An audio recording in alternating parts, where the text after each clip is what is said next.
Hi friends, welcome to மண்வாசம் channel. இன்றைக்கி பார்த்தீங்கன்னா ஒரு சூப்பரான டின்னர் ரெசிபி தாங்க பார்க்க போகிறோம். இது பார்த்திங்கன்னா ஒரு கப்பு சாதம் இருந்தால் போதும், நம்ம சூப்பராக ஒரு டின்னர் ரெசிபி செஞ்சு முடிச்சிடலாங்க. இப்போ மீந்து போன சாதத்தை வந்து பார்த்திங்கன்னா நம்ம வேஸ்ட் ஆக்குவோம். இதை வச்சு நம்ம எப்படி செய்யலான்னு பார்க்கலாங்க. இப்போ நான் ஒரு கப்பு அளவுக்கு சாதம் எடுத்துருக்குறேன். இப்போ இது மிக்ஸி ஜாரில் சேர்த்துடலாங்க.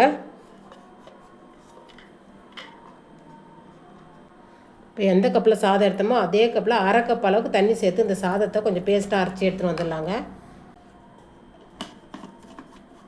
இப்போ அரைச்சி எடுத்துகிட்டு வந்தாச்சுங்க. இந்த பேஸ்ட்டை வந்து நம்ம வச்சுருக்கிற பாத்திரத்தில் சேர்த்துக்கலாம்.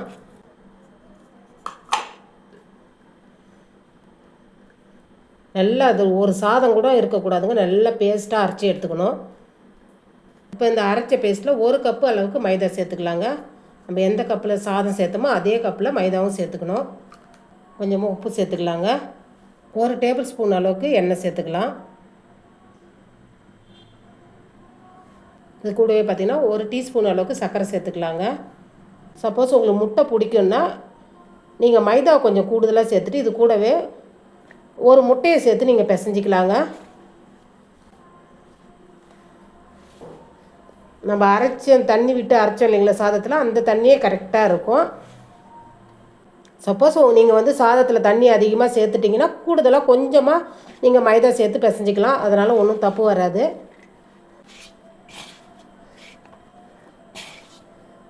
அவ்வளோதாங்க. இந்த அளவுக்கு நமக்கு மாவு, இந்த அளவுக்கு இருக்கணும் மாவு. அப்படியே இந்த மாவு ஒரு 10 நிமிஷம் அப்படியே வச்சுடுங்க.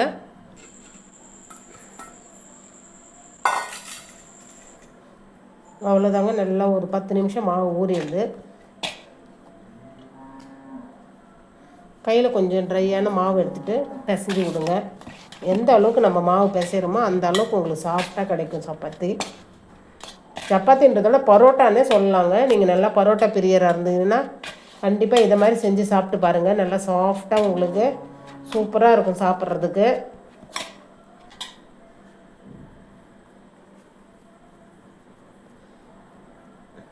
எந்த அளவுக்கு வேணுமோ அந்த அளவுக்கு உருண்டை செஞ்சு வச்சுக்கோங்க. இப்போ ஒரு உருண்டை எடுத்து பக்கத்தில் நல்லா இது மாதிரி காஞ்சி மாவு வச்சுட்டு நம்ம சப்பாத்தி திரட்டுற மாதிரி திரட்டிக்க வேண்டியதாங்க.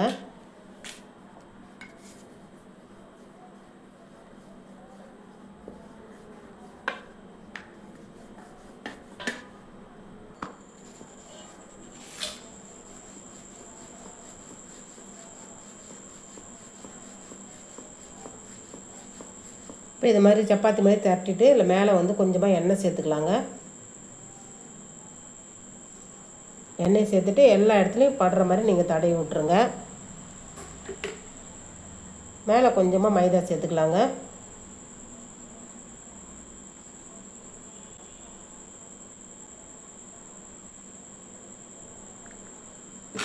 இது மேலேயும் கொஞ்சமாக எண்ணெய் தடவிக்கலாம்.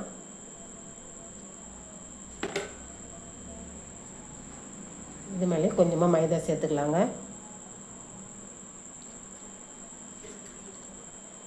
அதே தான் இது மேலேயும் எண்ணெய் தடவிட்டு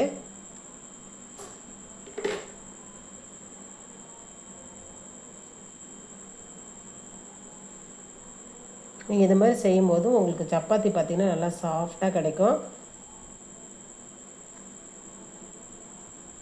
இப்போ இத்தனை மடிப்பு மடித்தாச்சுங்க. அதே தான் ஒரு நல்ல ஒரு கட்டமாக ஒரு ஷேப் எடுத்துக்க வேண்டியது தாங்க. இதை வந்து நீங்கள் தேய்ச்சி எடுத்துக்க வேண்டியது தான்.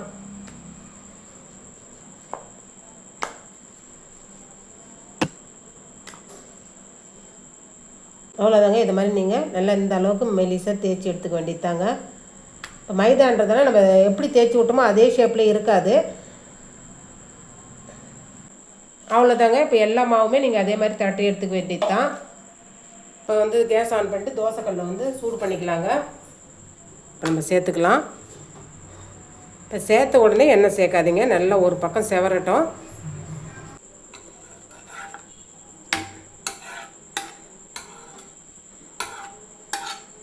இப்போ மறுபக்கம் திருப்பி போட்டுக்கலாங்க. இது மாதிரி ஒரு பக்கம் நல்லா அந்த கலர் வருது இல்லைங்களா, இந்த டைமில் நம்ம எண்ணெய் சேர்த்துக்கலாங்க. நீங்கள் முதல்ல எண்ணெய் சேர்த்திங்கன்னா அந்த மாவு வந்து வேகாது.